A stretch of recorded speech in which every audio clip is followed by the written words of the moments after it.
begins in the past, a time of great legends and even greater dangers. Back then, there were 4 masters who were said to be the best in the entire world. Each one was a legend in their own right. Together, their power was unmatched. They were the pillars of the martial arts world. But at that time, the evil blood demon cult wanted to dominate everything. To achieve their goal, they laid a terrible trap. A man from the cult held a young boy hostage. His sword pressed against the boy's neck. The terrified boy could only call out for his father. His father, one of the great masters, was forced to his knees. He dropped his broken sword and begged them to at least spare his son, but the captor just grinned with a cruel look on his face. Seeing this, the son screamed in absolute horror, knowing his father's plea was useless. And so, the trap was a success. The 4 legendary masters were defeated and ended up being imprisoned in a dark, underground prison. They were chained like animals, their bodies restrained and their spirits broken. This was the blood demon cult's underground prison, a place where legends came to die. In the middle of this grim hall, a young man stood before his superior. The order was simple: study the martial arts of the 4 captured masters. The young man calmly accepted his mission. He then asked if he could handle the task his own way. His superior agreed without hesitation, giving him a 10-year time limit. From his chains, one of the masters watched the exchange with a furious glare. The superior told him he was trusting him because he was the best in their academy. Without looking back, the young instructor simply promised that he wouldn't be disappointed. He walked into the darkness without a moment's hesitation. The heavy iron gate slammed shut behind him, sealing him inside with the 4 living legends. He faced the prisoners and laid out his terms. He informed them that from this point on, they were his instructors and would teach him everything they knew. The masters exploded in fury, telling him to get lost and threatening to kill him on the spot. The threats didn't seem to bother him at all. Instead, he just calmly asked if they really had no desire to leave this place. The masters roared back, accusing him of trying to trick them with cheap games. That's when he played his final card. He asked them a simple question. Did they really think the cult's leader would let him live after he learned all their secrets? He let the reality sink in. There was no chance. At that moment, the masters realized he wasn't just their jailer. He was another prisoner, just like them. He laid out the truth for them. He explained that he took this job because his body couldn't use inner breathing, and the very foundation of martial arts. Because of that weakness, he knew the cult would never let him live once he'd learned all their secrets. So he offered them a deal, a real choice to fight for their freedom. After thinking it over, the 4 masters all agreed to his plan. And just like that, 10 years passed. For a whole decade, they worked together in that dark prison, sharing their knowledge and preparing for the right moment. But when the day finally came, it all fell apart. He stood there, bleeding onto the stone floor, realizing his suspicions had been right all along. He looked up at his superior, clutching the deep wound in his chest. He told the man that he knew the plan was always to kill every single one of them from the very start. The instructor let out a bitter laugh, asking for some honesty. His superior just looked down at him with a cold, knowing smile, not even bothering to deny it. The man's smile widened as he confirmed the instructor's fears. He admitted that he had never trusted him for a single moment. He then mocked the 4 legendary masters, calling them trash that should have been dealt with long ago. At that moment, the masters unleashed their full power, shattering their restraints. The final battle had begun. The commander scoffed, explaining that he was well aware of the masters' broken bodies. He taunted them, saying that even if they managed to recover their martial arts, it would only be for a moment. He then turned his attention back to the instructor, who was bleeding on the ground. He ordered him to stop bluffing and just die, adding that he would put the skills the instructor taught to good use. But the instructor didn't seem scared at all. He just looked up and calmly told the commander to use his skills well, explaining that sometimes you have to go all out. The commander and his men were completely thrown off by his strange response. The instructor muttered to himself, realizing the demon cult's strategist wasn't as clever as he thought. He knew that people who try to prepare for every possibility are often the first to suffer from a chi deviation. As the 4 masters began to glow with a powerful red energy,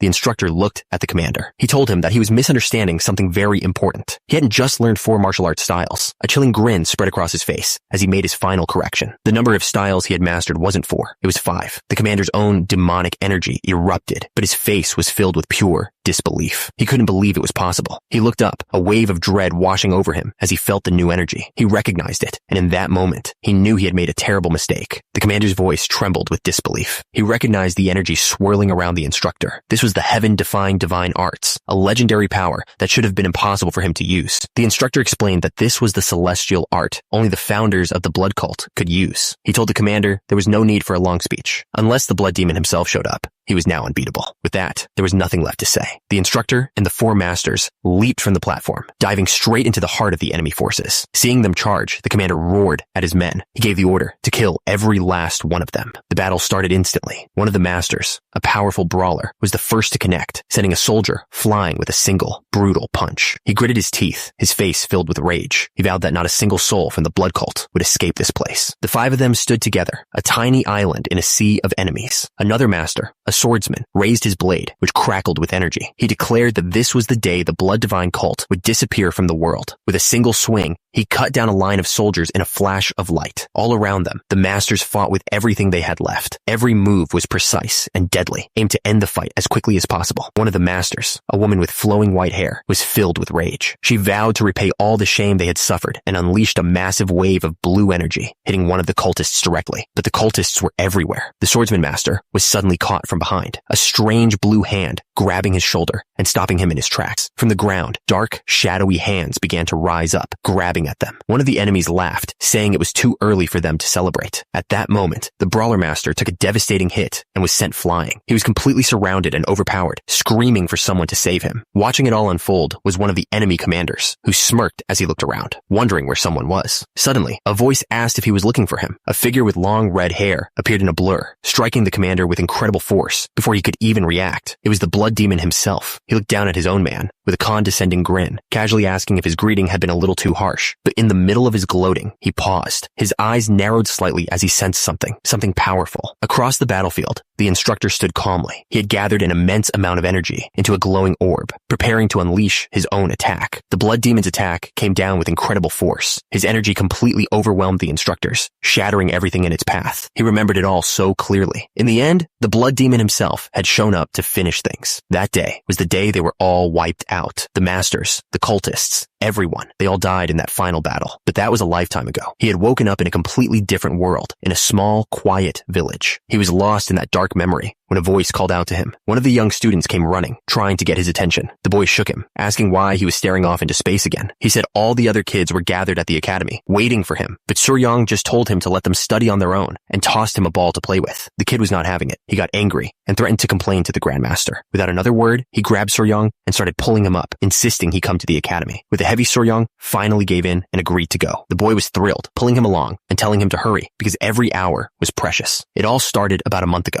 After dying in that final battle, I woke up in the body of a martial arts master in some small rural village. The body belonged to a man named Baek Suryong. Turns out he was born with a rare illness and had been close to death his entire life. To make things worse, his mother, who was also weak, died just a few years after he was born. His father, Baek Muhin, did everything he could to save him. He traveled all over, searching for doctors and medicine, but nothing worked. So he eventually moved to this quiet village and set up a small academy, hoping the fresh air would help his frail son. But his son never gave up. Even though his body couldn't handle it, he trained in martial arts every single day. He was desperate to find any way to cure his illness. In his search, he ended up learning demonic arts. He pushed himself too hard, and his body finally gave out. He didn't just faint, he actually died. He even left a note, saying he'd rather die trying to find a cure than live on without his dream. He knew this was a possibility, and that's when I woke up in his body. It's been about a month since then, and now I'm stuck here, teaching these kids who clearly don't want to be training. Oh, and there was one other thing I found out. In this world, the blood demon cult was supposedly defeated decades ago. That was a huge surprise. Just as I was thinking about all this, a voice boomed over the training grounds. Someone was watching, and they were demanding an explanation, asking if I had anything to say for myself.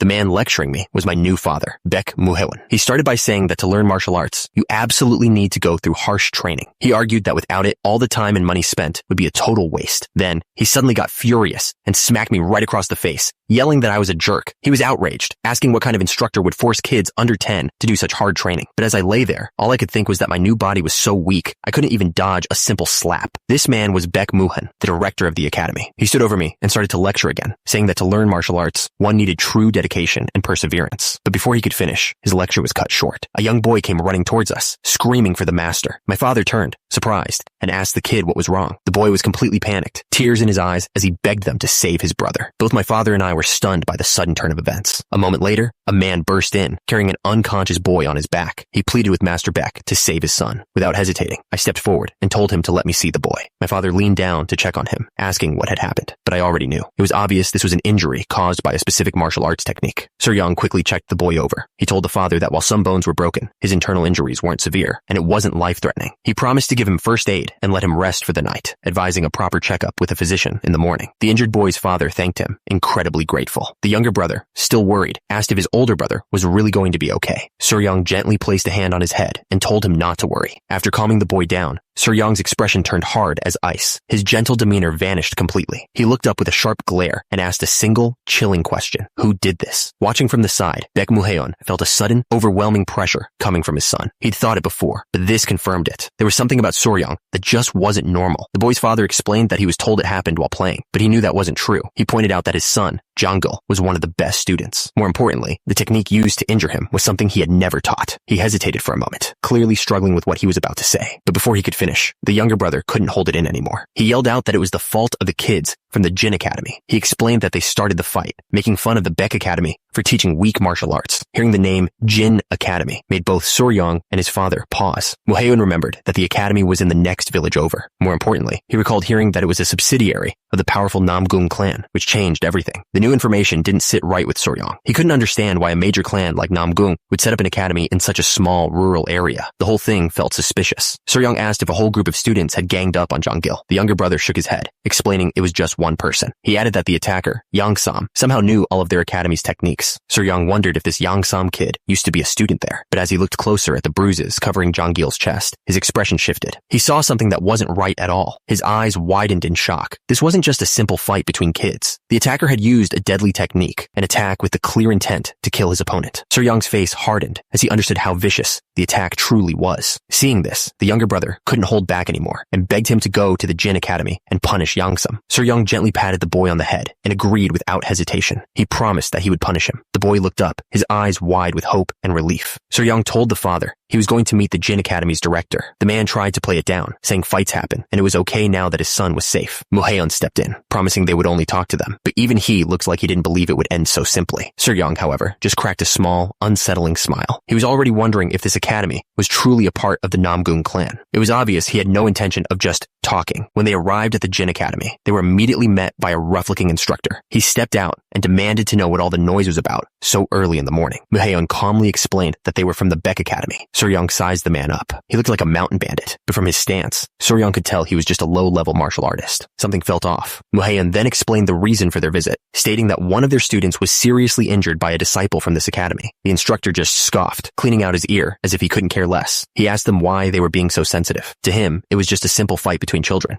Suryong's expression turned to ice. He calmly corrected the man, saying that the child's body was far too injured to be called a simple fight, but the instructor just let out a nasty laugh. He claimed that boys grow up by fighting and getting hurt, asking if they were treating him like a girl. He got right in Suryong's face, insisting that he doesn't teach his disciples to hurt people. He then grabbed Suryong by the collar, his tone becoming threatening, as he said he wasn't so sure about Suryong's intentions. Keeping his grip tight, he turned and shouted out a name, Yangsam. A young boy stepped forward, looking absolutely terrified. The instructor put him on the spot, asking if he was aware that he'd almost killed his friend the night before. Yangsam began to sweat, clearly shaken by the confrontation. The student stammered that it was a fair fight. Suryong just stared at him with cold eyes, quietly asking if he really thought so. Before the boy could answer, the instructor grabbed his arm and yelled at Suryong, demanding to know what he was doing to his disciple. The instructor just sneered at them. He basically said if they felt it was unfair, they should just teach their students to be stronger. He mocked them for causing a scene over a single hurt kid. Then he made it personal, looking right past Suryong. He said that with a teacher who's no good at martial arts, it was no surprise his student lost the fight. Suryong just let out a short, sharp breath, but then he noticed something. There was a commotion building around them. A crowd was gathering. He heard people in the crowd getting excited, talking about a match. That's when it all clicked into place. This wasn't a random fight. It was a trap, and they had walked right into it. Suryong understood the game perfectly now. If his father refused to fight, rumors would spread that he was a coward. All the students at their academy would end up leaving. But if they did fight, they'd look like bullies picking a fight over a children's squabble. No matter what they chose, they would lose. The instructor just stood there, smiling, knowing he had them cornered. Just as the tension was at its peak, someone loudly cleared their throat. The sound cut through the noise of the courtyard, and everyone turned to see who it was. An old man stepped forward, looking at Suryong's group. He greeted them with a slight smile, saying they must not have known any better. The instructor and his men immediately bowed their heads in respect. The old man introduced the newcomer as Master Namgung Ok. He proudly announced that Ok wasn't just a teacher, but a direct relative of the famous Namgung Sword King. The crowd was stunned, realizing they were in the presence of someone from the great Namgung clan. The master acted all humble, saying he just tried not to bring shame to his family's name. But as Suryong watched him, a thought crossed his mind. He was almost certain this guy was a complete fake. fake. Suryong realized it didn't matter if the man was an imposter. The real problem was that all the villagers believed his story. He knew right then that he had to be the one to step up and handle this. Suddenly, Suryong started clapping with a huge, cheerful smile on his face. He loudly praised the master's reputation, an act that clearly caught the man completely off guard. He just stared back, confused by the sudden praise. Suryong kept the act going, asking if the techniques he taught were the same as the main Namgung clans. His father watched nervously from behind him. The master claimed they were from a branch family, but essentially the same thing. The man laughed, completely flattered. He told Suryong he had a good eye for talent and even offered to teach him. The crowd was completely sold, buzzing with excitement that such a famous academy had come to their small village. Suryong's father looked at him, his expression filled with worry and confusion. In response, Suryong just gave him a quick, subtle wink. It was a clear sign that this was all part of a plan. Then, Suryong's friendly smile vanished completely. He said he didn't realize the Namgung clan's arts had techniques with such a strong intent to kill. With a smirk, he added that the man's killing aura was so dense, he almost mistook him for an evil sect martial artist. The moment Suryong said those words, the entire atmosphere changed. His father and the master froze, completely stunned. The crowd gasped, whispering among themselves. The accusation of being an evil sect martial artist was serious, and it hung heavy in the air. Suryong just smirked, casually insulting the man's techniques. He said that the worse a skill is,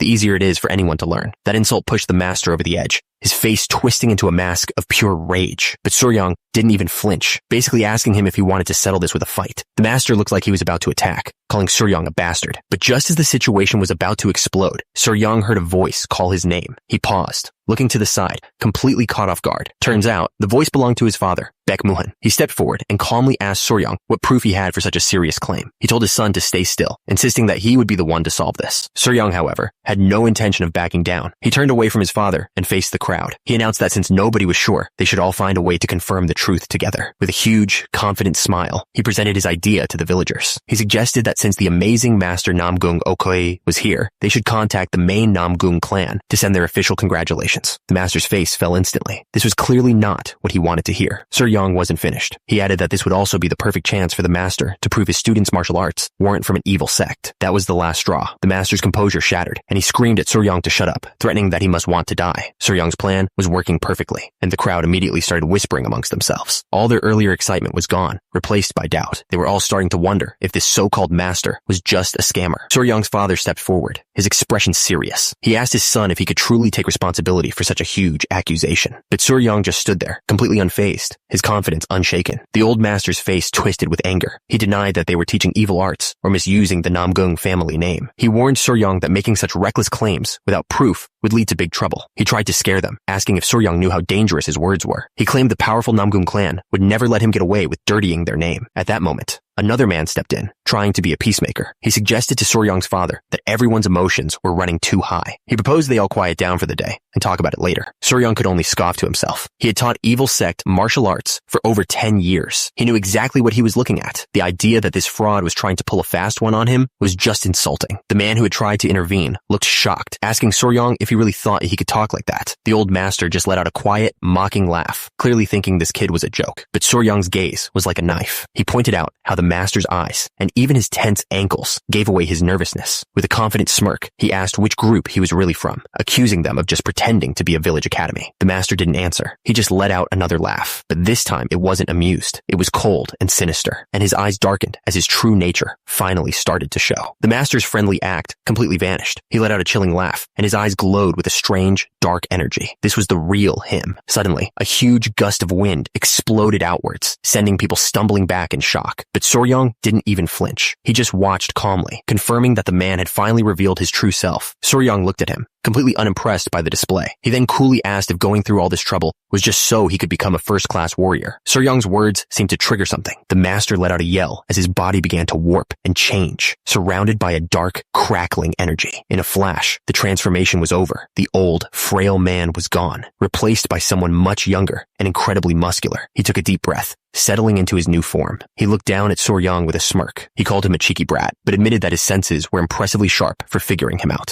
With his true power on display, he challenged Suryong, curious to see how long the young instructor could keep up his brave act. The atmosphere had grown so heavy that even Suryong's father and the other man felt the danger, whispering that maybe it was time to leave. The master's eyes scanned the crowd. He could see the fear on their faces as they all started backing away. His little secret was out, and things were about to get messy. The academy director slammed his hand down with incredible force. The ground shattered under the impact, sending dust and rocks flying everywhere. He was making it very clear that this was no longer a negotiation. His voice was cold as he delivered a chilling warning. He told everyone that if they took a single step, they would die. The threat hung heavy in the air, and the entire crowd froze in terror. The villagers immediately started begging for their lives, crying out that they saw nothing and would keep quiet. But while they were panicking, Suryong just stood there watching, it completely unfazed. Suryong looked at the transformed man with a curious smile. He calmly asked if he was really going to kill all of them. He wasn't scared. He was testing him. The director just laughed, saying there was no reason he couldn't. At that, Suryong's slight smile faded. He could tell from the man's eyes that he was being completely serious. Suryong glanced back at the terrified group of villagers. He questioned if the director was really talking about killing all these people. The situation had just become much more dangerous. Hearing the exchange, Suryong's father called out his name, his voice filled with worry. At the same time, the director declared that the time for being nice was over. He was getting ready to strike. But before the director could make a move, Suryong's father stepped forward. He moved right in front of his son, telling him to stay back. He wasn't about to stand by and watch his son get hurt. Suryong's father, Baek Muhan, stepped right between his son and the director. He told Suryong that while his ambition was good, this opponent was on another level. With a determined look, he declared that he was taking over from here. But before anyone could react, another man appeared out of nowhere. He flew through the air with his sword drawn, yelling at the director. He warned him that you can't look away in the middle of a fight. The stranger's sword met the director's blade in a shower of sparks. The impact was so powerful, it sent a shockwave through the air. Both men held their ground, staring each other down with pure intensity. The director's raw power sent the swordsman sliding back a few feet, but the stranger wasn't hurt. He just looked surprised for a second,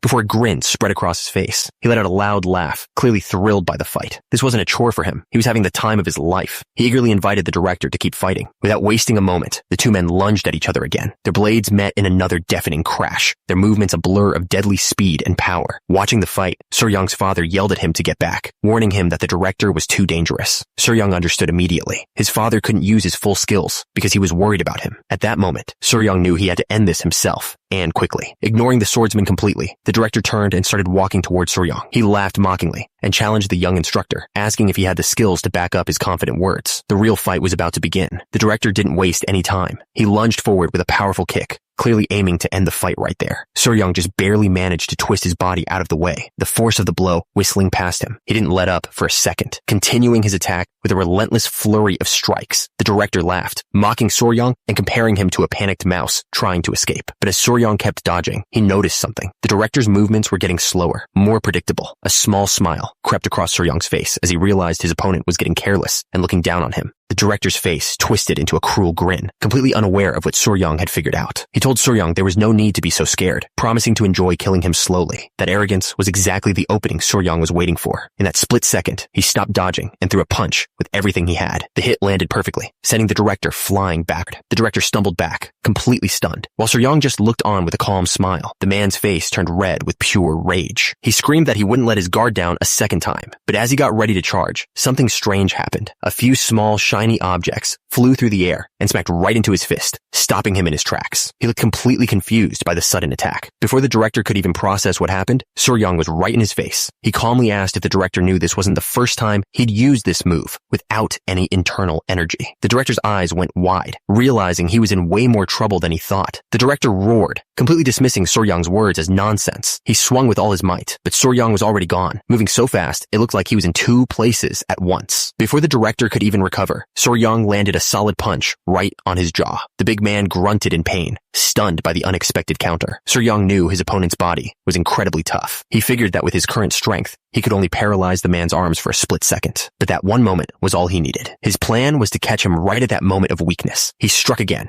and just as he predicted, the director's body suddenly locked up. A look of shock crossed the man's face as he realized he couldn't move. With his opponent frozen, Suryong moved in and grabbed him by the chin, completely taking control of the fight. The director let out a choked gasp, totally helpless. Suryong looked down at him, saying it would be a shame to finish him in just just one blow. The director's eyes went wide with terror, desperately trying to beg him to wait. But Soryang wasn't listening. He said that twice was too easy and slammed the man's head straight into the hard ground. The impact was brutal, leaving the director bleeding and completely dazed. The director could only curse at him through gritted teeth, barely able to speak. Without another word, Soryang delivered a final kick, sending the man tumbling away like a piece of trash. The director struggled back to his feet, bruised and bleeding, but he wasn't done yet. He let out a pained grunt, his eyes fixed on Soryang with pure hatred. Soryang just watched him, completely unfazed by his determination. He calmly asked if he was ready to give up now. He moved in again, landing another strike that sent the big man stumbling. But Soryang noticed something had changed. The director had started using his internal energy to protect his weak spots. The director's face twisted with pure rage, blood dripping from his mouth. He screamed that he was going to kill him. Soryang finished his move, a quiet confidence in his eyes. He had just finished sealing the man's meridians. Just then, the director charged forward, yelling that he wouldn't let him get away. But the director's attacks were wild and clumsy. Soryang dodged them with ease, almost looking bored. He told the man he was an idiot if he thought those kinds of moves would ever land. With every opening, Soryang struck back. The director could only scream in pain as the blows rained down on him, completely unable to defend himself. The director's mind raced with bitter memories. He'd been looked down on his whole life for not being able to use internal energy. He couldn't stand being treated like nothing by this kid. But while he was lost in his anger, Soryang was just getting ready to hit him again. The director was completely lost in his rage, screaming that he wouldn't be looked down on anymore. He swung wildly, but Soryang just calmly dodged, asking if these weak attacks were all he had. But before the director could attack again, Soryang's father, Baekmuhan, moved in. He declared that this was how it's done. The man looked up in shock, completely stunned by the sudden, powerful strike. With one swift, precise strike, Soryang's father ended the fight. The director collapsed to the ground, completely taken out. Soryang let out a long, the tension finally leaving him. But a moment later, his expression changed as he felt a sharp pain. He muttered to himself that he had pushed this new body too hard. The strain of the fight was starting to catch up with him. He was still thinking about the strain on his body when he suddenly felt a chilling presence. A huge, dark figure had appeared right behind him without a sound. The director, now completely transformed into a monster, lunged forward with a furious scream. He was putting everything he had left into one final attack. But at the last second, Baekmuhan threw himself in front of his son, taking the full force of the blow. Soryang could only scream his father's name as he watched the monster's claws tear right through his arm. Soryang immediately asked his father if he was all right. Despite the serious injury, Baekmuhan just gave a small smile and said he was as fine as he could be. But Soryang's mind was racing. He now knew for sure that his father wasn't just strong. He was a true first-class warrior. The real question was, why had he been hiding his incredible skills for all these years? He turned to his father, a nervous smile on his face. He didn't even know where to begin asking about all this. Baekmuhan, however, was already focused on cleaning up the mess. He pointed out that the fight was over, and with so many witnesses, they could just hand these guys over to the Miram Alliance to deal with. As soon as he said that, the entire crowd of villagers just exploded with cheers. They were celebrating that the evil sect guys were finally defeated, chanting the names of both Soryang and his father. Once the cheering died down a bit, Baekmuhan turned to his son with a serious look. He called out Soryang's name, getting his full attention. He started to say that they had a lot to talk about when they got back, but he never got to finish. Suddenly, Soryang's eyes rolled back, and he just collapsed. His father lunged forward, catching him just in time and shouting his name in panic. As he passed out, Soryang could only think about how weak this body still was. The fight had pushed him way past his limit, and now he just needed to sleep. With a small smile, Baekmuhan told his son that he would handle the cleanup. But as he looked at Soryang, his expression quickly changed to one of alarm. Soryang's world started to fade to black. The last thing he heard was his father shouting his name in panic. A few days passed after the chaotic incident at the Jin Academy. Back at his own school, Soryang was trying to rest on the porch while his students trained in the yard. He was still completely exhausted from the fight and just wanted to sleep. One of the kids was already getting tired, complaining that he wanted to see his mom. Seeing their master asleep, another student whispered to his friends, suggesting they all run away. But Soryang's eye cracked open just enough to let them know he'd heard every word. Before Soryang had to say anything, another student spoke up, scolding the others. He asked how they ever expected to be strong like their master if they couldn't even handle this. Hearing that,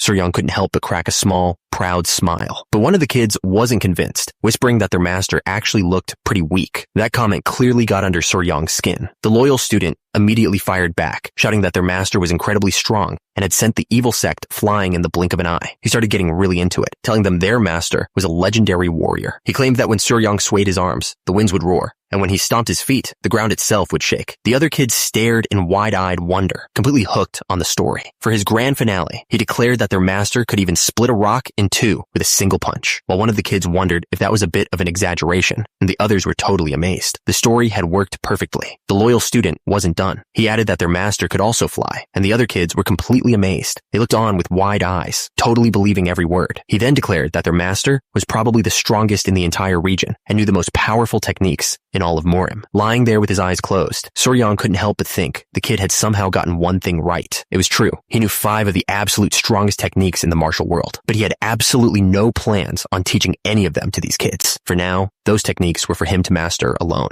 He thought back to his old masters. He felt a responsibility to them and considered that if he ever found worthy successors, he might pass on their legacies. He let out a long, finding people worthy of those techniques seemed like a far-off dream. Just then, one of the kids broke his train of thought, asking why everyone was being so noisy during training. Soryang turned and saw that the kids were just playing around now. He yelled at them, asking if they were just goofing off. He wasn't like his old instructors. He wasn't going to hit them or starve them for not learning. The thing is, this was a quiet, rural village. His job wasn't on the line if his students didn't perform well. Still, he told them to do it properly, and they immediately snapped to attention. It was a peaceful place, far from the life he used to know. Watching the kids, Soryang thought about how simple their training was, and he felt a little jealous. But then, he suddenly announced that the lesson was over for the day. The training came to an abrupt stop. The reason for the sudden end to the lesson was his father, the director. He had a grim look on his face that instantly told Soryang something was wrong. Soryang walked right up to him and asked what happened. His father didn't answer right away, which only made Soryang more worried. Finally, his father looked at him with a heavy expression. He explained that someone from the Morim Alliance had arrived. The tone of his voice made it clear this was serious trouble. Inside the academy, a man in a dark blue robe stood with his men. He introduced himself as Go Jo-yol from the Morim Alliance's information team. He then addressed the older man in front of him, saying he'd heard of a Master Bi-Ungek. Soryang quietly listened, his mind already breaking down the man's name. He thought about the meaning of the words, trying to figure out what kind of martial artist he was. Based on his analysis, Soryang asked if the master specialized in foot techniques. The older man just laughed it off, saying that was a huge exaggeration. At that moment, Soryang's father, Baek Muhaeon, stepped forward. He introduced himself as the academy's director, but claimed his own martial arts were nothing special. With a smirk, Soryang chimed in, saying he was just as unskilled as his father. The old man looked like he was getting annoyed with their act. The older man gritted his teeth, clearly tired of their games. But Go Jo-yol just laughed, telling them they were being far too humble. He reminded them that they were the ones who had identified and defeated the evil sect, making them far more capable than his own team. Baek Muhaeon brushed off the compliment, saying they were just lucky. But then his eyes narrowed and his tone became sharp. He looked straight at Go Jo-yol and asked if they had met somewhere before. The question completely threw Go Jo-yol off. He stammered for a moment, looking very nervous. He quickly claimed to have a bad memory and said he didn't think they'd ever met, but his reaction told a different story. Trying to escape the awkward silence, Go Jo-yol quickly changed the subject. He turned to the side and asked if someone could get him some cold water, explaining that he traveled a long way. It was a clear attempt to avoid answering any more questions. Baek Muhaeon finally broke the tension, offering to escort the man from the alliance inside for some tea. Go Jo-yol accepted the offer, but immediately turned to his men. He ordered them to head to the basement and secure the criminals while he talked. Without any hesitation, his men acknowledged the order and moved out. As his father led the man away with a polite smile, Soryang watched from the side. Something about this whole situation didn't feel right at all. A few moments later, Go Jo-yol took a sip of his tea. He calmly commented that it was good, settling in for the real conversation. After a brief silence, Go Jo-yol cleared his throat, getting their full attention. He warned them that what he was about to say was a secret, not meant for just anyone to hear. He looked at them seriously and dropped a bombshell. He told them the criminals they'd captured might actually be working for the blood cult. The news hit them hard. Baek Muhaeon was stunned, questioning why the blood cult would suddenly appear here. He reminded Go Jo-yol that the cult was supposed to have disappeared decades ago. Go Jo-yol agreed that he was right. He explained that years ago, the blood cult had fallen apart because of fighting within their own ranks. The alliance leader had seized that moment of weakness and attacked, officially defeating them. Soryang listened intently, piecing things together. He already knew a bit about the blood cult's collapse, but this was new information. He realized the internal fighting Go Jo-yol mentioned must have happened after he and the four masters died. It was a secret that only he carried. He was the only person alive who knew the full story of what really happened that day. Go Jo-yol continued, adding that they'd recently discovered movements from people they believed were the blood cult's descendants. The news shocked Baek Muhaeon, who asked nervously if this meant the cult could actually be revived. At that moment,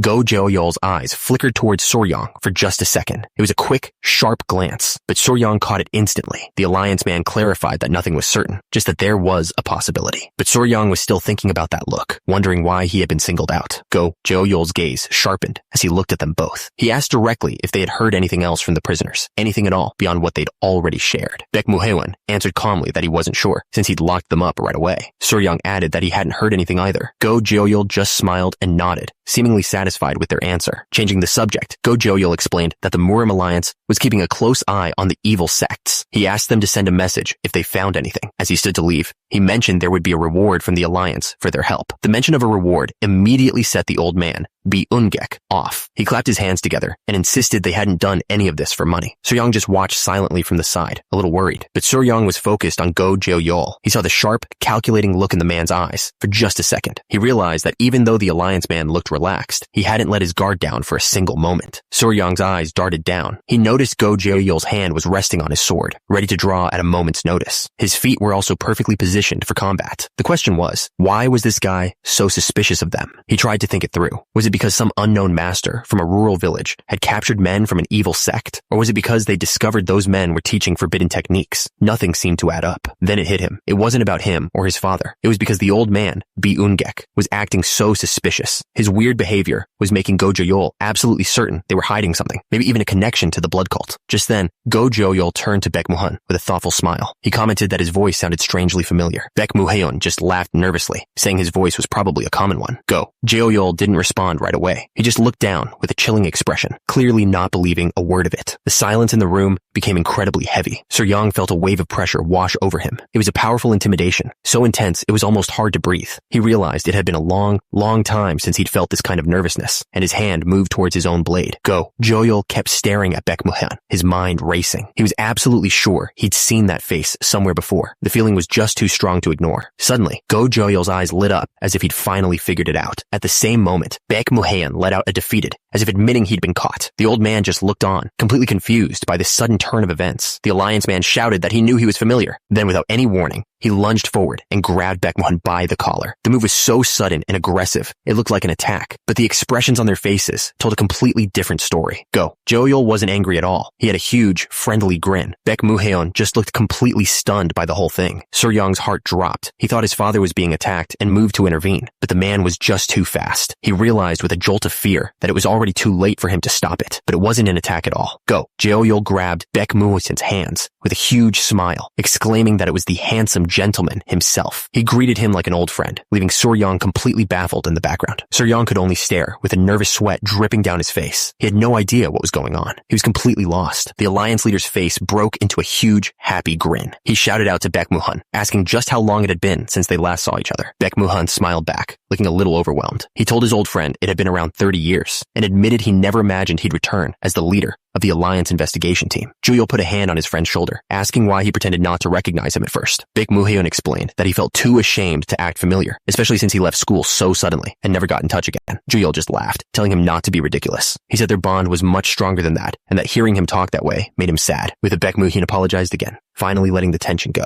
Baek Muhaeon then turned to his son and asked him to get them some drinks. He told Suryong to greet their guest properly, explaining that Jeoyol was like a brother to him back in their school days. The alliance leader just smiled, commenting on how tall and handsome Suryong was. The men all sat down together, and Jeoyol started laughing about his friend's old nickname. Baek Muhaeon tried to brush it off, saying he was almost 50 now, but Jeoyol insisted that back in their day, everyone knew the handsome gentleman, and if you didn't, you were probably a spy. Suryong bowed his head slightly, and formally introduced himself as Baek Suryong. Jeoyol just waved him over warmly, telling him to sit down and relax. He even offered to pour him a cup of wine himself. And so, the two old friends began to talk, telling stories about their school days from over 20 years ago. As his father and the alliance leader reminisced, Suryong just sat quietly, listening to tales of a past he never knew. He learned that the martial world had changed a lot since then. Jeoyol then turned to Suryong with a big grin. He asked him if he had any idea just how many hearts his father broke back in their school days. Baek Muhan looked completely flustered, trying to get his friend to stop, but Jeoyol just laughed, saying that his friend was still so handsome now. You could only imagine what he was like back then, to earn a nickname like that. Suryong couldn't help but jump in, looking at his dad with a sly grin. He teased him, asking if he was so embarrassed by the nickname that he pretended not to have one, admitting it was a pretty funny name for a man his age. Baek Muhaeon just laughed it off. He explained it was just a silly name his friends gave him when they were young, not a proper title, which is why he said he didn't have one. Just then, the friendly chat was interrupted. One of Jeoyol's men walked in and reported that the transfer of the evil sect's members was complete. Jeoyol told his subordinate that he still had things to investigate and that he would return tomorrow. The man quickly bowed and left, leaving the three of them alone again. With the interruption gone, Jeoyol smiled. He said that now they could finally get down to it. The two old friends raised their cups, ready to finally catch up properly. And so, the night went on. The drinks kept pouring as the two friends talked for hours, sharing stories and catching up on 30 years of lost time. As they kept talking, Jeoyol's expression turned a bit more serious. He leaned in and asked Baek Muhaeon about someone else from their past. He asked where Yak Bing was, wondering if something had happened to her. The question seemed to catch Baek Muhaeon off guard. He quietly took a sip from his cup before admitting that she had passed away some time ago. A look of understanding and sadness crossed Joyeol's face. Baek Muhaen confirmed that she had always been frail, and his friend simply nodded in agreement. For a moment, neither of them said anything. The happy mood from their reunion was replaced by a quiet, shared memory of their friend. Then, just as suddenly, Joyeol burst out laughing. He admitted that he had completely misunderstood everything, because Baek Muhaen looked familiar, but he couldn't place him. He thought he might be a criminal he'd seen before. Baek Muhaen just smiled. He listened as his friend explained that his suspicion was so strong, he was almost punished for it by his superiors. His father laughed back, joking that he was the one who was almost killed by Joyeol's sword. After they clinked their cups together, Joyeol's expression grew serious again. He asked if the academy was making any money, noting that it didn't look like it was in great shape. Baek Muhaen admitted that it was just enough for the two of them to get by. Hearing this, Joyeol told him not to be so proud. He said that their meeting again must be fate, and then he made a serious offer. He asked his friend to come teach martial arts with him, saying that with his skills, he could easily get a job at the Azure Dragon Academy. Baek Muhaen was stunned by the offer. Teach at the Azure Dragon Academy? Suryoung listened intently from the side, his own mind racing at the possibility. But his father politely refused, saying he was content with his small, quiet school. He explained that times had changed, and that without money, even the best martial arts skills couldn't feed a family. Suryoung, however, completely agreed with Joyeol. He knew his friend was right. Joyeol pressed on, talking about the insane amount of money instructors make at the big academies. He mentioned the title of Star Instructor, which came with a huge salary. His father just brushed it off, questioning if his skills were really good enough to compete. Joyeol laughed, calling his friend a stubborn old man. He insisted that with his skills and his famous good looks, students would line up for him. He was absolutely determined not to let this opportunity pass them by. At that moment, Suryoung decided to jump in. He politely raised his hand to interrupt their conversation. Joyeol turned to look at him, wondering what he had to say. Suryoung looked at Joyeol and asked a simple question. What exactly is a star instructor? The conversation that followed lasted long into the night. By the time the sun came up the next morning, it seemed a decision had been made. Joyeol was feeling the effects of the long night, groaning about his massive hangover. Just then, Suryoung's son, Ryong, came over with some honey water. He explained that he'd made it himself and that it would help, and Joyeol gratefully took the cup. Baek Muhaen looked annoyed, asking what happened to his honey water. Suryoung explained that the cup he gave to their guest was the last one, since they'd run out of honey. His father grumbled, wondering why he couldn't have just split it into 2 cups for them both. Suryoung explained that splitting the drink would make it less helpful, and it was better to give a proper cup to a guest. He then teased his father, asking if he was really jealous over honey given to a friend he hadn't seen in 30 years. Joyeol overheard and burst out laughing, telling Baek Muhaen he'd raised his son well. Watching them, Suryoung thought about Joyeol. He realized the man was a rare breed, a truly good person. Even though his father wasn't doing well financially, Joyeol was genuinely thrilled to be reunited with him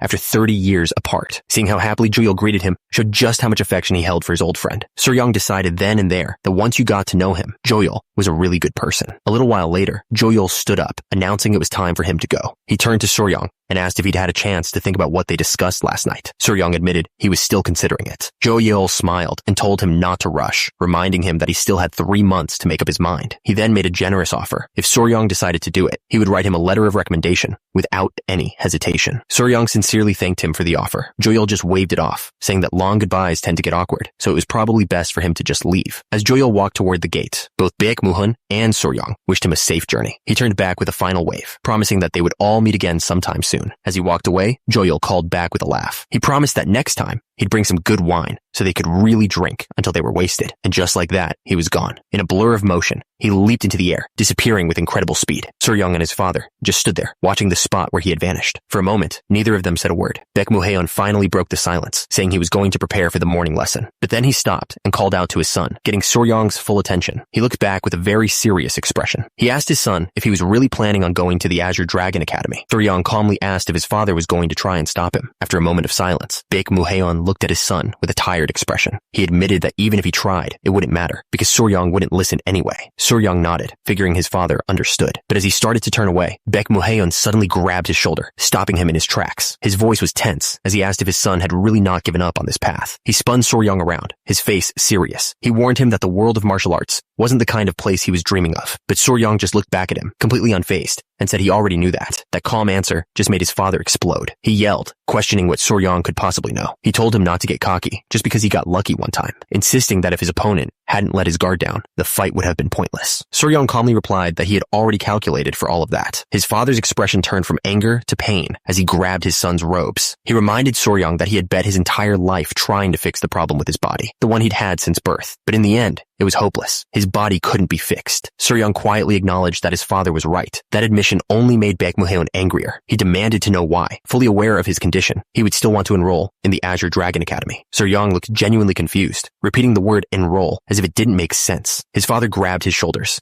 laying out his fears. He explained that as a student, Suryong would obviously be teased for having no ki. People would try to fight him, and with his body, he wouldn't even last a month. Suryong tried to cut in, telling him to wait because he was misunderstanding something, but his father was too worked up to listen. He just yelled back, demanding that for once, his son just listen to him. His father wasn't listening. He just kept shouting that no one could ever cure his illness, that they didn't even know what it was called. Suryong tried to get him to stop, telling him he understood, but his father was completely lost in his own despair. But Suryong finally had enough. He yelled back that he did know the name of his illness and even how to fix it. He knew his father had spent a fortune trying to help, but he insisted that he had the answer. His father didn't hear a word of it. He just begged his son to listen, reminding him that he was turning 27. He painted a painful picture of Suryong getting beaten up by kids at the academy. He pleaded with him to just meet a nice girl in the village, get married, and live a quiet life. But Suryong cut him off, finally getting a word in. He told his father he had no thoughts of enrolling in the academy. That stopped Baek Muhun mid-sentence, his mind completely blank. His father just stared at him, totally confused. Suryong sighed and reminded him about what they had talked about the night before, joking that he shouldn't have had so much to drink. You could almost see the gears turning in his father's head as he tried to remember. Finally, Suryong just spelled it out for him with a big grin. He announced that he was going to the academy to earn money. His father just looked back at him, even more confused than before, asking him to repeat what he just said. Suryong explained that he was going to apply for a job there, not enroll as a student. He believed it was the best place for him to solve his problems. His father stood there in stunned silence, so Suryong took a deep breath, ready to make his final point. With a huge, confident smile, he put his hands on his hips. He looked his father in the eye and asked if he was ready to live in luxury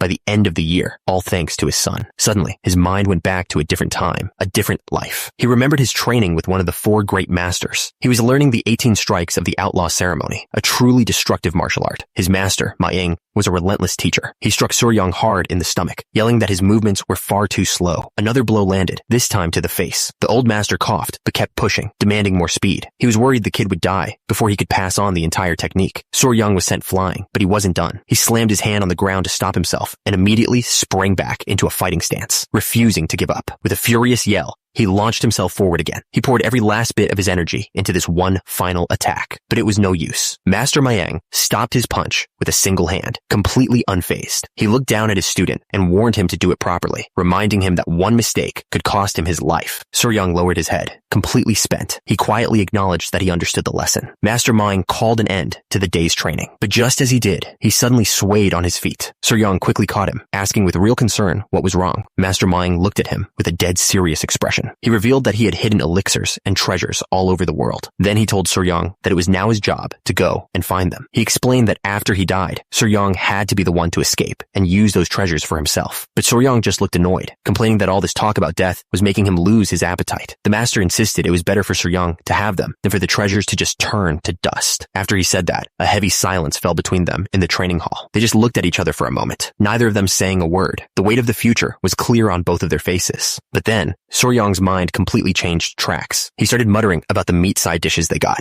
accusing his master of being dramatic just to get an extra serving. He then paused, a smirk on his face as he realized there probably was more meat involved. Master Ma-ing was completely thrown off by the comment, his face turning red. To change the subject, he quickly offered to teach Suryong another technique. The memory faded away. The scene shifted to a rugged mountain range, and the sound of heavy breathing echoing through the air as if someone was on a long, hard climb. Turns out, it was Suryong and his father, trekking deep into the woods. Suryong mumbled to himself that his master had hidden the treasure really well. Just then, his father stopped, having noticed something just ahead. Suryong's father suddenly stopped and asked what they were looking at. His face was serious, and Suryong looked just as confused by what lay ahead of them. The path in front of them wasn't normal. It was glowing with a strange, purple energy, almost like it was from another world. Suryong could feel a strange aura coming from it. He knew they had come to the right place. His father, however, looked suspicious, remembering all the other times he'd followed his son on some crazy quest to learn martial arts. He asked his son if he was sure there was really an elixir here. He couldn't help but wonder if Suryong had been tricked his whole life into believing a lie. But Suryong just smiled. He pointed down at a rock on the ground. This was it, the exact place where his master's notations began. He explained that since the marks were still here, there was a very high chance the elixirs were too. Without another word, he started walking down the mysterious path. Suryong told his father to follow him closely. His father just sighed, muttering to himself that it was like his son had been completely captivated by a ghost. Suryong walked forward without any hesitation, completely focused on what lay ahead. His father followed behind, his expression still full of worry for his son.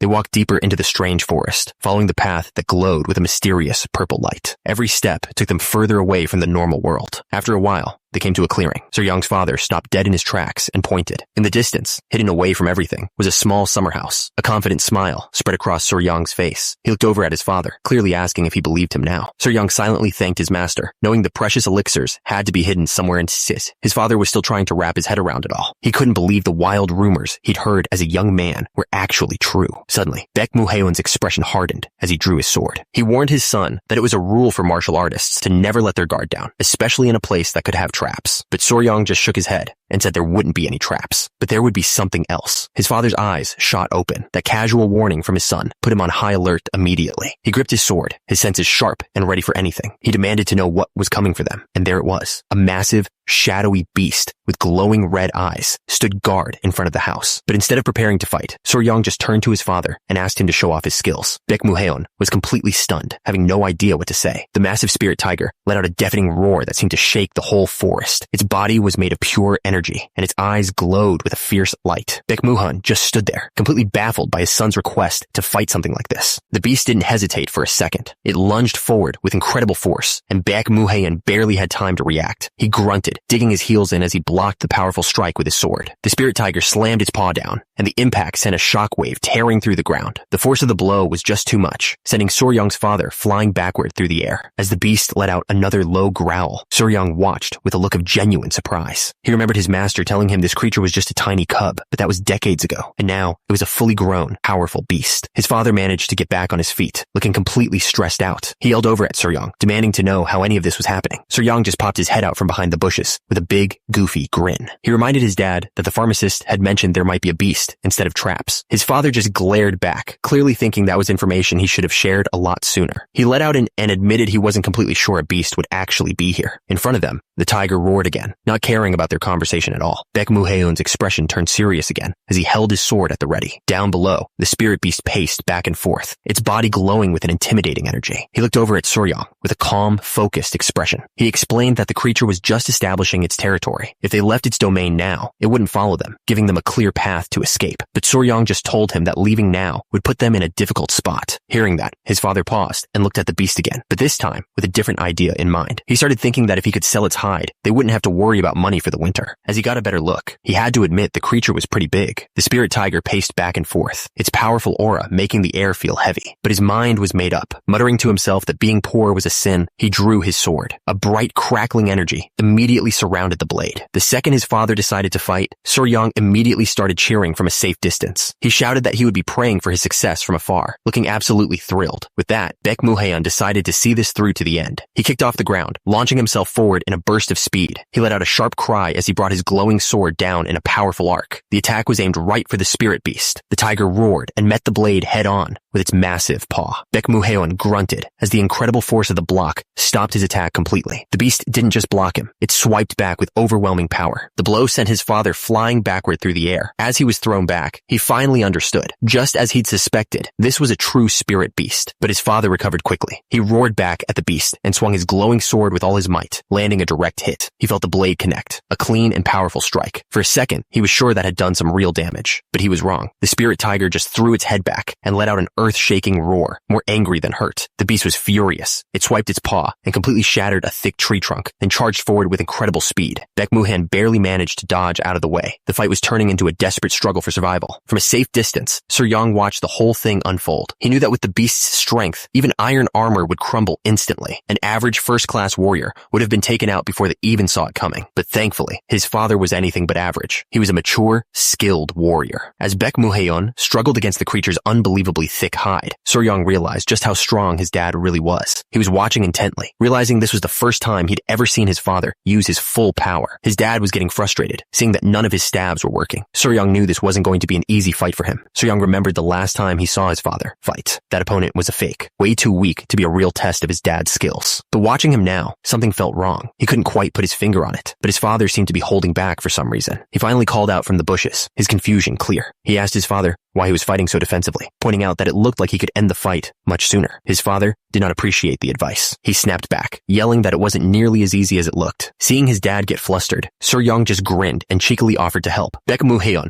shouted that he was fine, telling his son to stay back because he'd only be a nuisance. But that moment of distraction was all the beast needed. The tiger lunged forward, and its powerful paw slammed right into him. The impact was huge, sending him stumbling back. The spirit beast let out a triumphant roar. It clearly had the upper hand now, and it wasn't letting up. That was the last straw for Baek Muhun. He thought to himself that he couldn't lose face in front of his son like this. With a new determination, he decided it was time to end this now. From his hiding spot, Suryong watched his father rush in. His expert eyes immediately saw the problem. His dad's movements were way too stiff and reckless. He knew this wasn't going to end well. He realized with a sinking feeling that if his father kept this up, there was no way he could win. The beast was just too powerful for such a sloppy approach. But Baek Muhyeon was in the zone, completely unaware of his son's worries. He let out a loud shout and threw all his energy into a massive attack. He swung his sword in a powerful arc, convinced this one strike would be the end of it. After the attack, he stood there panting, trying to catch his breath. He muttered to himself that he must be getting old to be this tired from a simple fight. At that exact moment, Suryong's eyes went wide with terror. He screamed for his father to watch out, that the beast was right behind him. But Baek Muhyeon was caught completely by surprise. Before he could even turn, the spirit beast's claw slammed into his back. He let out a sharp cry of pain as the creature let out a victorious roar. The force of the blow was immense, sending him flying backward through the air, completely helpless. Baek Muhyeon coughed hard as he hit the ground, the impact knocking the wind out of him. Suryong could only watch in frustration as his father was tossed aside like a toy. That was it. Suryong wasn't going to stand by any longer. He rushed forward, yelling at the beast to get away from his father. The spirit beast let out a furious roar and charged right at him. It met his attack head-on with incredible force. Somehow, Suryong had done it. The beast was down. He rushed over to his father, asking if he was okay. But Baek Muhyeon just grunted in pain, admitting that he knew he'd only be a nuisance. His father tried to wave him off, telling him not to intervene because it was too dangerous. But Suryong just pointed out that his dad was limping badly and couldn't fool anyone. He told him that if he died, then Suryong would die too. Baek Muhyeon insisted his son should at least run to safety. Suryong just smiled and told him to stop talking nonsense, putting an arm around him for support. But their moment of relief was cut short. The spirit beast began to stir, its body crackling with dark energy as it slowly got back to its feet. It wasn't over. The smiles vanished from their faces. They stood there in silence, watching the creature regenerate, and they both knew this fight was about to get a whole lot harder. Suddenly, Suryong's whole attitude changed. He spoke with total confidence, telling his father to fight calmly and that he'd cover him from the back. Baek Muhyeon looked at his son, completely confused by this sudden shift in command.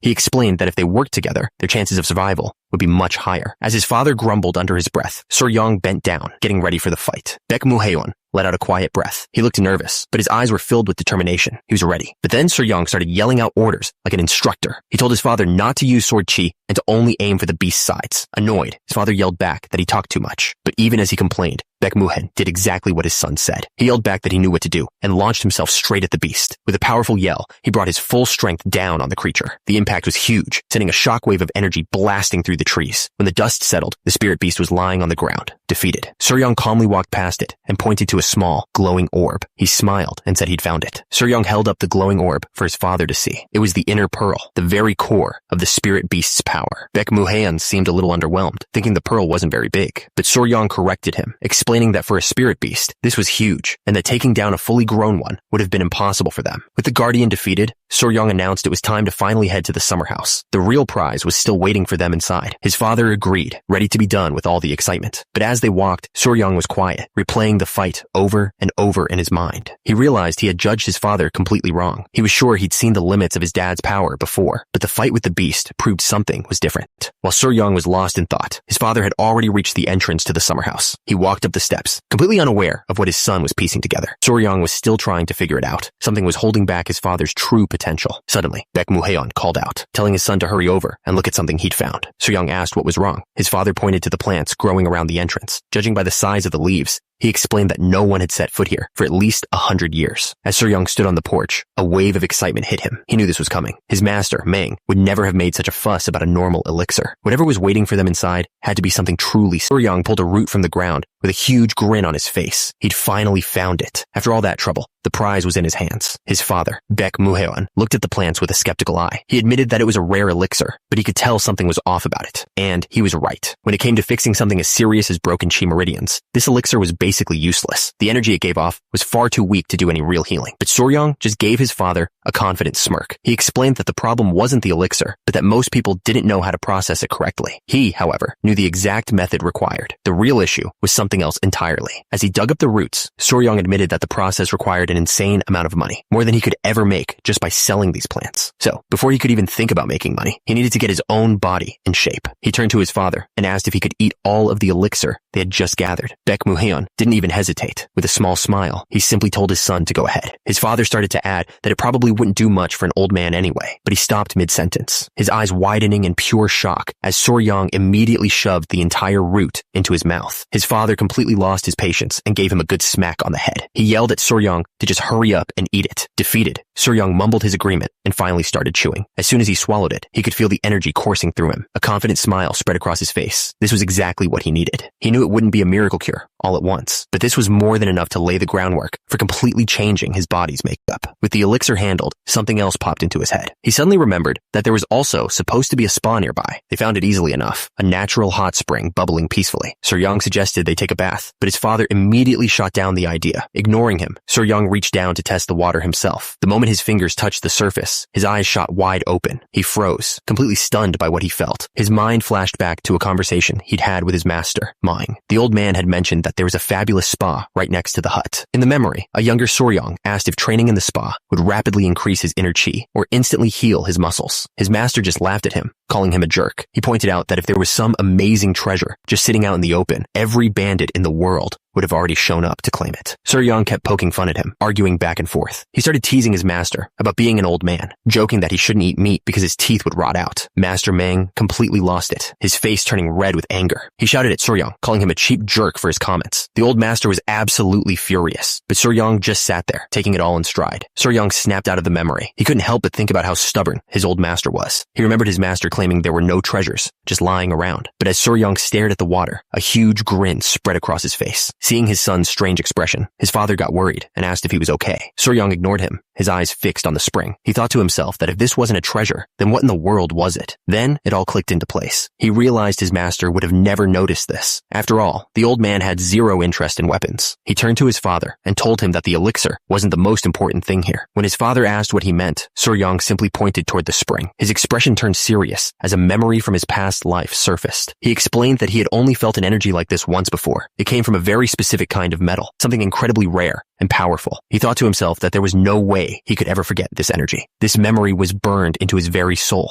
The memory came rushing back, the face of the blood demon, his eyes glowing with power. Then came the explosion of fire and energy. The force of the blast was unbelievable. His sword, which had been his only defense, shattered into pieces instantly. And then he remembered the feeling. It was the metal that had pierced right through his heart. There was no doubt about it. Even now, he could feel a phantom pain in his chest. He knew that this was the very same metal used to forge the swords of the blood demon divine cult. He finally understood what was hidden in the spring. It was the legendary metal from the old stories. It was Starfall. Starfall was an incredibly rare ore, only found where a meteor had fallen to the earth. It was said that only someone with luck, blessed by the heavens, could ever hope to find it. Without a single moment of hesitation, Soryang jumped straight into the cold spring water. His father just stood on the rocks, completely surprised by his son's sudden move. He remembered just how powerful this metal was. Weapons made from Starfall were used by the greatest masters. In the right hands, they could become divine weapons, strong enough to break the heavens themselves. He shook his head, pushing aside those meaningless thoughts of the past. What mattered was that he was holding that very same material in his hand right now. This was a completely unexpected treasure, and it was finally his. As he climbed out of the water, his father called out, demanding to know why he just jumped into the river with all his clothes on. Soryang figured it was better to just tell the truth than to get caught in a lie. He looked at his father and told him it was Starfall. Baek Mu-hyun just stared back, thinking he was joking. Soryang just asked him if he looked like he was joking. Seeing the dead serious look on his son's face, Baek Mu-hyun's expression changed. He was starting to believe him. As they started walking away from the spring, his father warned him that night was falling. He said that a treasure you can't take responsibility for will only cause problems. His father's tone became even more serious. He explained that if this was really Starfall, it was far beyond anything they could handle on their own. He said that if word of this got out, it would cause endless bloodshed. Even they wouldn't be safe. Soryang agreed that his father was right about everything, but but he clearly had his own ideas. Soo-young was practically begging his father, suggesting they could just take the ore and not tell anyone. But Baek Muhaeon was completely against it, asking his son if he was really trying to start a war over a rock. Soo-young calmly explained that even if they left it, someone would eventually find it anyway, and since the mountain was so close to their village, warriors would come rushing in the moment they heard rumors of a treasure. He went on, saying it wouldn't just be righteous groups, but evil ones too. Their quiet village would be overrun with violent men who draw their swords at the smallest thing. His father stood there silently, realizing his son was right. Soo-young looked his father in the eye and asked if he could really stop all of them. Then he offered a simple solution. They just take it, hide it in his room, and pretend it's a pretty rock. No one would ever have to know. Soo-young was stunned when his father actually said, okay. Baek Muhaeon sighed, explaining that he knew his son's personality. If he'd said no, Soo-young would have probably just laid down on the floor and refused to move. So he agreed to take it and hide it, just like Soo-young said. As they walked away, his father grumbled under his breath that he had wasted his time arguing.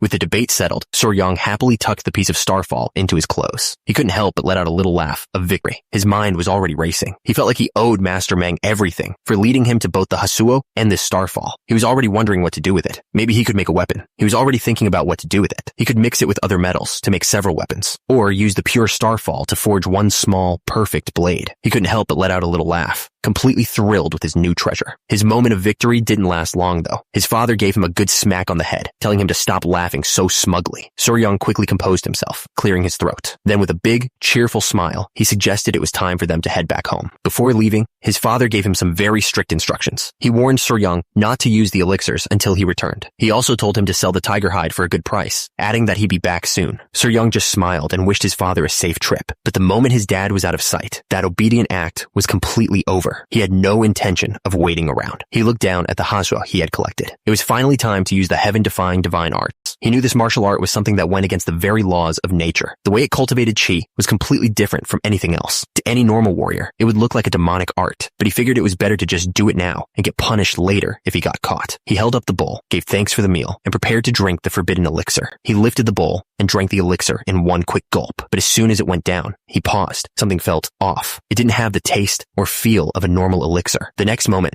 a storm of energy exploded inside of him. It was raw and wild, tearing through his meridians like a raging fire. This was way more intense than he could have ever imagined. The force was so powerful, it shattered the bowl in his hands. He screamed in unbelievable pain, ripping through his chest. It felt like his entire body was being torn apart from the inside. He let out a sharp grunt, staggering as the raw power shot through his body. The dark energy felt like it was trying to tear his arm right off. His hand clenched his arm, trying to contain the wild energy. But even as his body threatened to collapse, he told himself this was just the first step and refused to give in. He forced himself into a meditative pose, his mind screaming that he could not fail. A massive aura of energy erupted around him, shaking the very air. He focused all his mind on the blockage inside him. With a desperate roar, he commanded the energy to move, to break through whatever was holding it back. But the energy fought back, refusing to move. He groaned in agony as the immense pressure built up inside him, going nowhere. He gritted his teeth, his expression hardening. He remembered this feeling. He had reached this exact point before in his past life. The problem was a blockage in his meridians, the pathways for his energy. He could feel it constricting his flow, stopping him completely. It was a huge pile of contaminated chi, a toxic energy that had been building up in this body for years. This poison was what kept him from living a normal life, and it was strong enough to kill him before he even turned 30. This was the curse he had to break. This wasn't just about enduring pain anymore. With a fierce grin, Soo-young challenged the toxic energy directly, turning this into a battle of pure will. He was determined to see which of them would break first. And just like that, the fight began. The raw power of the elixir slammed into the wall of contaminated chi, creating a violent explosion of energy deep within his body. The force of the impact was brutal. He let out a sharp grunt as the backlash slammed into him, his body shaking uncontrollably from the sheer pressure. The pain was absolutely unbearable. He screamed as his energy pathways felt like they were being torn apart from the inside. A moment later, he coughed up a mouthful of dark, contaminated blood. His vision started to blur, and he could feel his strength fading. He knew with absolute certainty that if he passed out now, it was all over. The wild energy would destroy him completely. With that terrifying thought, he dug deep. He summoned every last bit of willpower he had, refusing to give in to the overwhelming pain and exhaustion. And then, something finally gave way. The wall of contaminated chi started to crack under the relentless assault. A moment later, it shattered completely.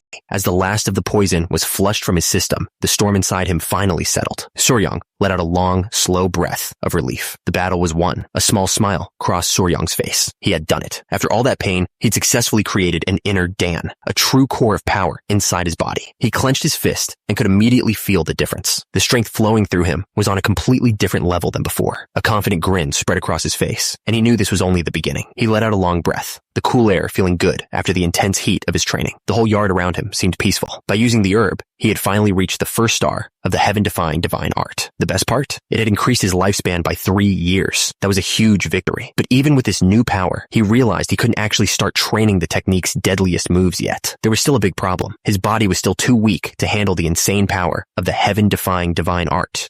So, his first task was clear. He had to turn this frail, weak body into an indestructible one. So, to toughen up his body, Soryang chose a very specific martial art he'd learned. It was called the 18 Strikes of the Outlaw, a unique style created by the bandit king Manhwa. He knew there was no better technique for building raw physical strength. This was exactly what his new, weaker body needed. Without wasting another moment, he began practicing the forms. His movements were sharp and focused from the start.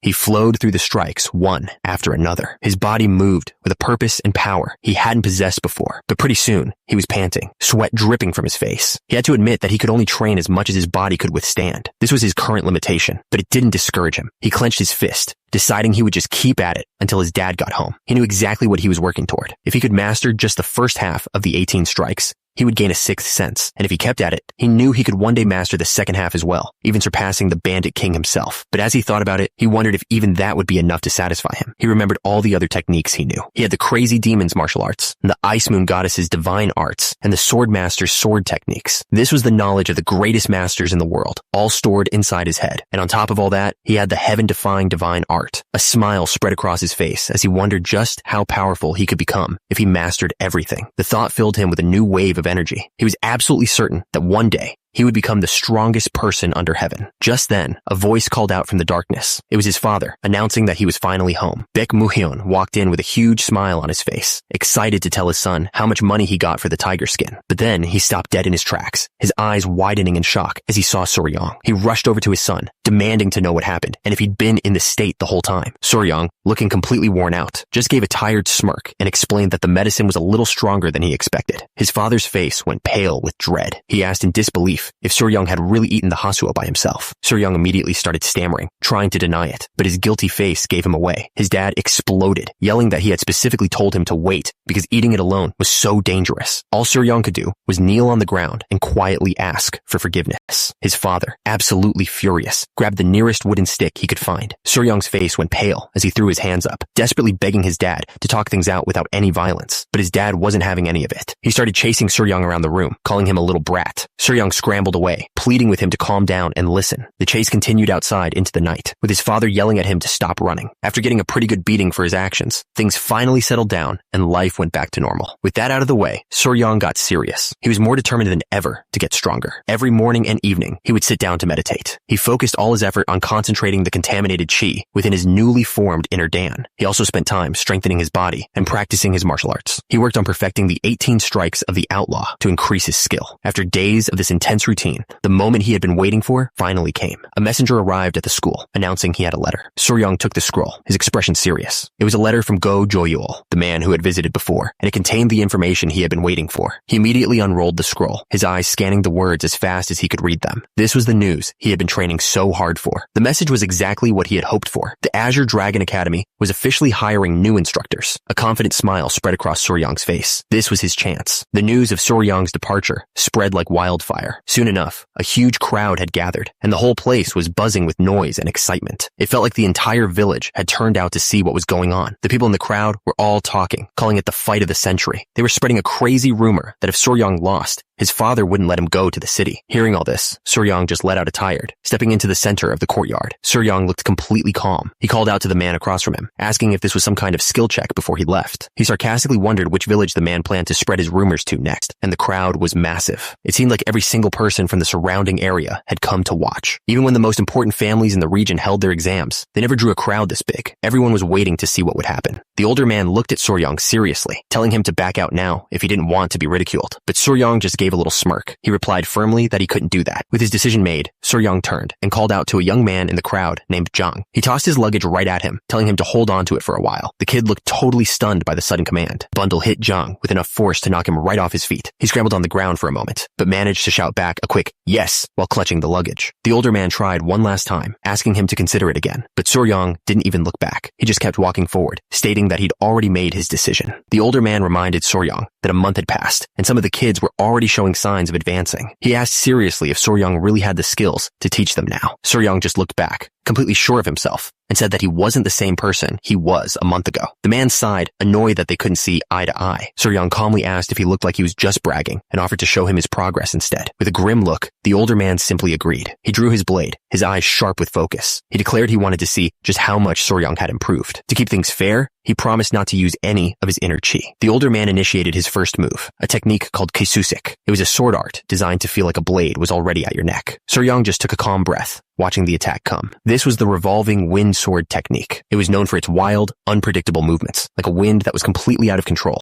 As Soryang stood ready, the older man had to admit something. Judging by his posture alone, it was clear that Soryang had been training hard. In response to the compliment, Soryang just gave a simple, confident reply. Then, their blades met in a powerful clash. The moment their swords connected, the older man's eyes shot open in disbelief. The force was so much greater than he expected. He shouted that to beat him, Soryang was going to need to use his inner chi too. The force of the blow sent the older man sliding back across the dirt. Down below, the students watched with their mouths wide open, completely shocked by what they were seeing. The entire yard erupted in cheers for their master. They couldn't believe how amazing he was. In the center of it all, Soryang and his father stood still, facing each other. Then Soryang said something that felt incredibly disrespectful. He told his father that his sword technique always felt like it was missing something important. He declared that he was leaving to help find that missing piece for him. His father's expression went from surprise to pure anger. He couldn't believe what he was hearing. In an instant, he lunged forward, calling his son a jerk. The friendly spar was officially over. He shouted that there was nothing Soryang wouldn't dare say to him. Their swords met with a powerful crash, the impact echoing through the yard. Soryang's face tensed up as he blocked the blow. He suddenly realized he might have pushed his father way too far, but then his father moved with a speed that was completely different from before. Soryang was shocked, trying to figure out how he was moving so fast, realizing it was all coming from his shoulder. His father's sword cut through the air, creating a bright, glowing arc. This wasn't just anger anymore. This was pure, focused skill. Their blades met with a massive crash. The force of the blow was so strong, it felt like getting hit by a rock. The playful anger in his father's eyes was gone. Now, he was looking at Soryang with the cold focus of a true master. Soryang was completely on the back foot, barely able to keep up. His father's attacks were coming one after another, faster and more powerful than anything he'd shown before. He grunted, just barely managing to stop a blade aimed right at his neck. He realized with a shock that his father's technique was almost impossible to predict. Soryang knew he couldn't win if he stayed close. He jumped back, trying to create some distance so he could think of a new plan. Meanwhile, the students watching from the side were going wild. To them, this was the most amazing duel they had ever seen. But Soryang was sweating bullets, a nervous smile on his face. He thought to himself that he was probably the only person here who felt like he was about to die. His father held his sword steady, his expression completely serious. He told Soryang to give up now, warning him that if the fight kept going, he would only get hurt more. But Soryang didn't say a word. He just stood there with a nervous smile, making it clear he wasn't going to back down. Seeing that, his father's patience finally ran out. He yelled that Soryang still hadn't come to his senses and lunged forward with incredible speed. Their blades crashed together again. The father's movements were a whirlwind of strikes, pushing Soryang back with pure force. Soryang's hand was shaking from the impact. He could feel his grip weakening, and for a second, he thought he was going to lose his sword completely, but he refused to let go. He decided he just had to endure it, believing that if he held on long enough, he'd start to see the patterns in his father's attacks. He was sure he could figure it out, especially because these techniques felt strangely familiar to him. Then it hit him. These weren't some secret ultimate moves. They were the exact same sword techniques he had been watching his father practice for the last month.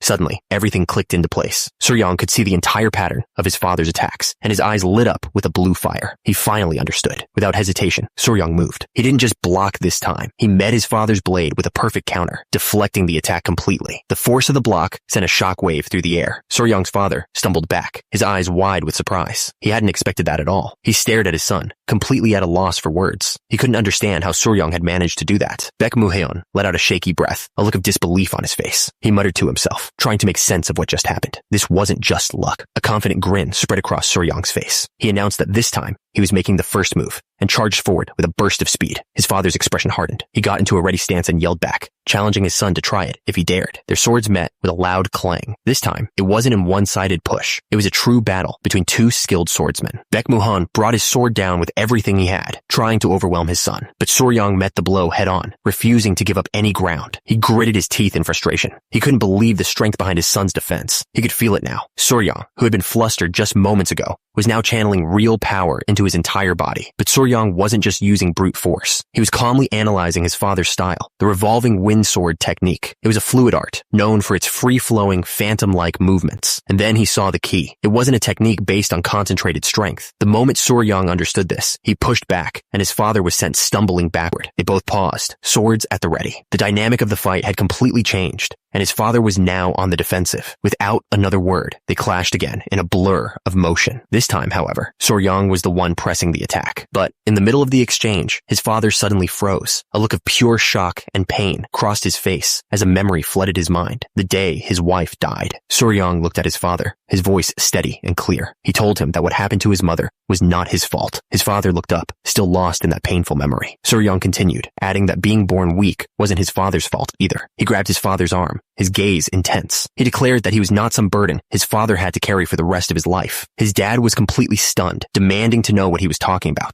His father's shock turned into fury. He yelled, asking who in the world ever said his son was a burden to him. That emotional spark was all it took to reignite the fight. With a burst of speed, they lunged at each other. Once more, their swords met in a flash of steel, the duel now fueled by pure emotion. But this time, the fight ended almost instantly. Baek Muhaeon found himself completely trapped, his movements sealed by his son's technique. Soryang looked down, a small smile on his face as he announced that it was over. His father was on the ground, disarmed and looking up in complete disbelief. This whole fight had a purpose. Soryang stood over him and told him that he didn't have to feel sorry for him anymore. He had proven he was strong enough on his own. Soryang looked at the crowd, but his thoughts were on his father. He finally understood that his dad had been holding his feelings back for years, weighed down by the loss of his wife and the worry for his weak son. Because of that guilt, his father had built a wall around himself, forgetting his own potential. Soryang hoped this would finally give him the freedom to move forward, because he knew his dad was talented enough to go much further. The fight was over, and the tension between them was gone. They just stood there for a moment, a silent understanding passing between father and son. A genuine smile spread across Baek Muhaeon's face. He admitted that he had lost, and told Soryang that he was free to go. The moment he said that, the crowd erupted. They couldn't believe what they had just seen.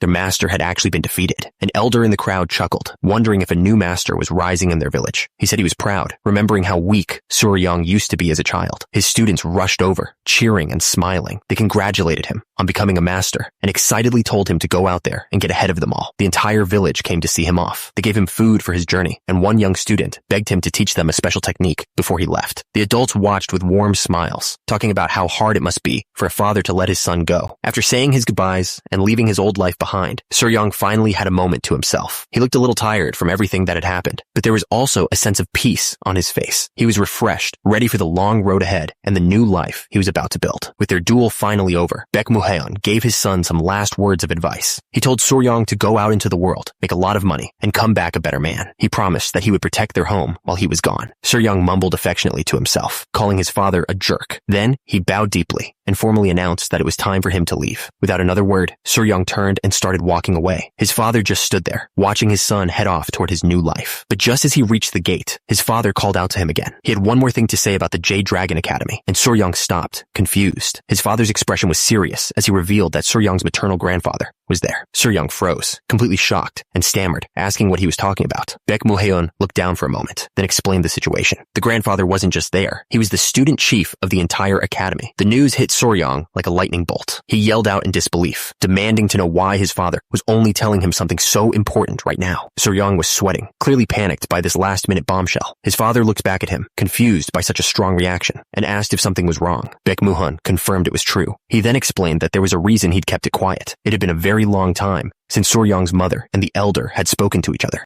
Soryang immediately asked what had happened and when it all started. He guessed it must have been after his mother decided to marry his father. Soryang did the math in his head and realized that meant they hadn't spoken in 30 years. He nodded to himself. A forced smile plastered on his face as the reality of the situation sank in. His frustration finally boiled over. He couldn't understand how his father could be so casual about this. After 30 years, his grandfather was basically a complete stranger to them. His father admitted he had no idea how the elder would react. He said there were two possibilities. The grandfather might love Soryang for looking so much like his mother, or something else entirely. The second possibility was a lot worse. Baek Moo-heun warned that the grandfather might try to kill him for looking like his father. Seo-young's eyes shot wide open as a cold sweat broke out on his face. His father told him to be extremely careful. He gave him one last, serious warning. If he ever saw a man named Mangacap, he needed to run. Seo-young was so panicked, he started plugging his ears, not wanting to hear another word. He kept his ears covered, his face filled with dread. He couldn't help but wonder if his own grandfather would actually try to kill him. This journey was getting way more complicated than he ever expected. His father, still completely panicked, offered to go with him. He figured that if they went together, the grandfather would at least hesitate, giving Seo-young a chance to escape. Seo-young just looked at him, a little overwhelmed by his dad's worry, but Seo-young gently took his father's hand and moved it away. He told him to calm down, reassuring him that he had already made up his mind about what to do. With a confident smile, Seo-young promised to take care of whatever happened. He then asked his father to please look after himself until he came back. With that, he let go of his father's hand. It was time for him to leave. Seo-young turned and began to walk away without looking back. His father just stood there, watching his son go. But his father wasn't done yet. He yelled after him from the balcony, demanding a letter once every month. He warned that if he didn't hear anything, he would come looking for him, no matter what. Seo-young just waved his hand in the air, agreeing without even turning around. And with that, he disappeared down the path, heading into the forest. Back at the school, his father stood there in silence for a long moment. He just stared at the empty road where his son had vanished.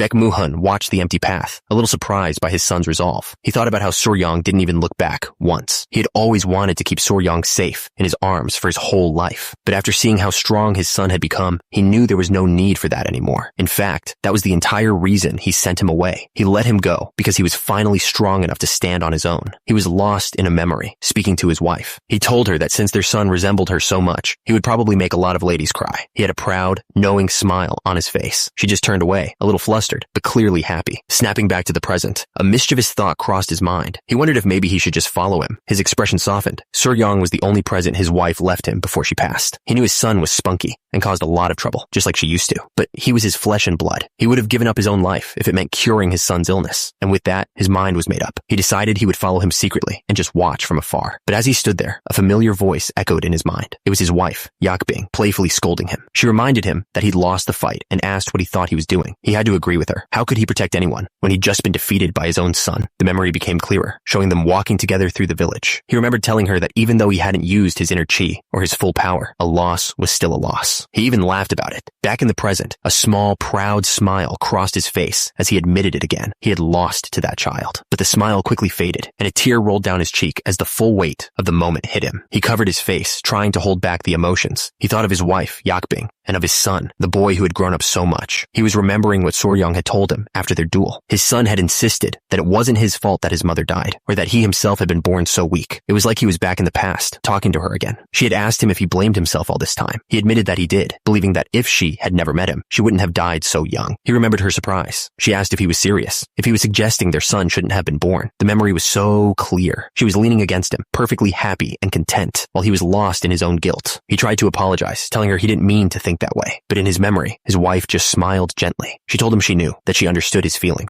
She reminded him that Seo-young was all grown up now. It was time to let him go and do what he wanted to do. Back in the present, that memory was too much to bear. A single tear rolled down his cheek as he whispered her name. He stood alone in the empty courtyard, the full weight of the moment finally hitting him. His son was really gone. Sometime later, one of the village elders came to check on him. Baek Moo-heun admitted that his heart felt lighter now, all thanks to his son. The elder teased him, asking if he was going to remarry now that he didn't have to care for a son. But Moo-heun firmly shut that down. He declared that he was going to finally learn the martial arts he had to put aside for so long. With that decision made, he took a deep breath. A powerful energy exploded from him, showing the true strength he'd been hiding all these years. His eyes were sharp, filled with a new fire. The old guilt was gone, and now he was finally free to walk his own path once more. With his path now clear, Baek Moo-heun threw himself back into his training. He moved with a speed and power that he hadn't used in years. His sword cut through the air, each movement filled with a new sense of purpose. This was the warrior he used to be, finally coming back to life. He stopped for a moment, his concentration absolute. Air around him practically vibrated with his energy. His eyes were closed, but his mind was sharp. He was no longer just a father, weighed down by the past. He was a true martial artist once again. Suddenly, a voice cut through the silence of his training. It asked if he was the famous Jade Prince from long ago.